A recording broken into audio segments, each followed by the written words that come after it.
നമസ്കാരം എല്ലാ സുഹൃത്തുക്കൾക്കും ഒരിക്കൽ കൂടി ഫുട്ബോൾ കിക്ക് എന്ന യൂട്യൂബ് ചാനലിലേക്ക് വീണ്ടും സ്വാഗതം. അപ്പോൾ ഗൈസ്, കേരള ബ്ലാസ്റ്റേഴ്സിനെ കുറിച്ചും ഇന്ത്യൻ സൂപ്പർ ലീഗിനെ കുറിച്ചുമുള്ള ഏറ്റവും പുതിയ അപ്ഡേറ്റുകളാണ് ഇന്നത്തെ വീഡിയോയിലൂടെ നമ്മൾ നോക്കാൻ പോകുന്നത്.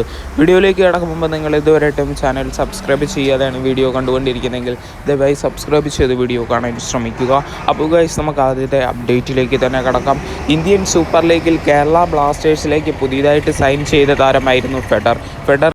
കുറേ വീഡിയോസും ഫോട്ടോസുമെല്ലാം ഇപ്പോൾ സോഷ്യൽ മീഡിയയിൽ തരംഗമായിരിക്കുകയാണ്. ഇന്നലെ തൊട്ട് താരം ട്രെയിനിങ് സെക്ഷനിൽ ഏർപ്പെട്ട കാര്യം കേരള ബ്ലാസ്റ്റേഴ്സ് തന്നെ ഒഫീഷ്യലായിട്ട് അറിയിച്ചിട്ടുണ്ട്. മികച്ച പ്രകടനം കാഴ്ചവെക്കാൻ സാധിക്കുന്ന താരമാണ് ഫെഡർ. അതേപോലെ തന്നെ കേരള ബ്ലാസ്റ്റേഴ്സിന് ട്രയൽസിന് കൊണ്ടുവന്ന വിദേശ താരമായിരുന്നു ജസ്റ്റിൻ ഇമ്മാനുവൽ. എന്തായാലും ജസ്റ്റിൻ ഇമ്മാനുവൽ അതിനുശേഷം ഗോകുലം കേരള FC ലോൺ അടിസ്ഥാനത്തിൽ പോയിട്ടുണ്ടായിരുന്നു. എന്നാൽ കേരള ബ്ലാസ്റ്റേഴ്സിൻ്റെ പുതിയ വിദേശ താരമായ പെപ്രയ്ക്ക് പരിക്ക് പറ്റിയതിനെ തുടർന്ന് വീണ്ടും ഇപ്പോൾ ജസ്റ്റിൻ ഇമ്മാനുവലിനെ തിരികെ വിളിച്ചിരിക്കുകയാണ് കേരള ബ്ലാസ്റ്റേഴ്സ്.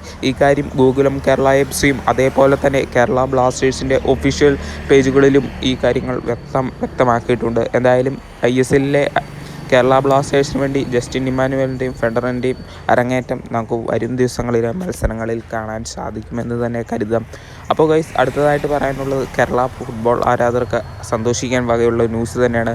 നമുക്കറിയാം, Odisha FC versus east Bengal FC മത്സരത്തിൽ സൂപ്പർ കപ്പ് ഫൈനലിൽ ഒഡീഷ FCയുടെ താരമായ മൊർത്തോദ ഫൗളിന് റെഡ് കാർഡ് കിട്ടി പുറത്തു പോകുന്നത് നമ്മൾ കണ്ടിട്ടുണ്ടായിരുന്നു. അതുകൊണ്ട് തന്നെ താരം ഇനി കേരള ബ്ലാസ്റ്റേഴ്സിനെതിരെ അടുത്ത ദിവസം കളിക്കാൻ ഇറങ്ങില്ല എന്ന് തന്നെ 100% ഉറപ്പാണ്. അതുകൊണ്ട് തന്നെ അത് കേരള ബ്ലാസ്റ്റേഴ്സിന് ഒരു വമ്പൻ ചാൻസാണ്. കാരണം നമുക്കെല്ലാവർക്കും അറിയാം, മൊർത്തോദ ഫൗൾ മികച്ച രീതിയിൽ ഗോളുകൾ, ഹെഡർ ഗോളുകളും അല്ലാത്ത രീതിയിലുള്ള ഗോളുകളെല്ലാം നമ്മൾ പല മത്സരങ്ങളിലും കണ്ടിട്ടുണ്ട്.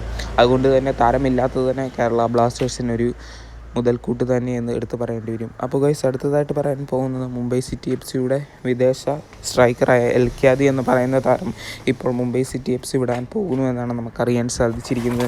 താരത്തിന് മറ്റൊരു ISL ക്ലബിൽ നിന്ന് വമ്പൻ ഓഫർ ലഭിച്ചിട്ടുണ്ടെന്നും അതുകൊണ്ട് തന്നെ എൽക്യാദി ടീം വിടുമെന്നും പ്രമുഖ മാധ്യമ റിപ്പോർട്ടറായ മാർക്കസ് മർഗുളാവോ ഇപ്പോൾ റിപ്പോർട്ട് ചെയ്തിട്ടുണ്ട്. ഏത് ടീമിലേക്കാണ് താരം സൈൻ ചെയ്യാൻ പോകുന്നതെന്ന് നമുക്ക് കിട്ടിയിട്ടില്ലെങ്കിൽ പോലും വരും മണിക്കൂറുകളിൽ ഇതിനെക്കുറിച്ചുള്ള കൂടുതൽ അപ്ഡേറ്റുകൾ നമുക്ക് ലഭിക്കുന്നതായിരിക്കും. വീഡിയോ ഇവിടെ വെച്ച് നിർത്തുന്നത് ഇഷ്ടപ്പെട്ടെങ്കിൽ ലൈക്ക് ചെയ്യുക. Thank you.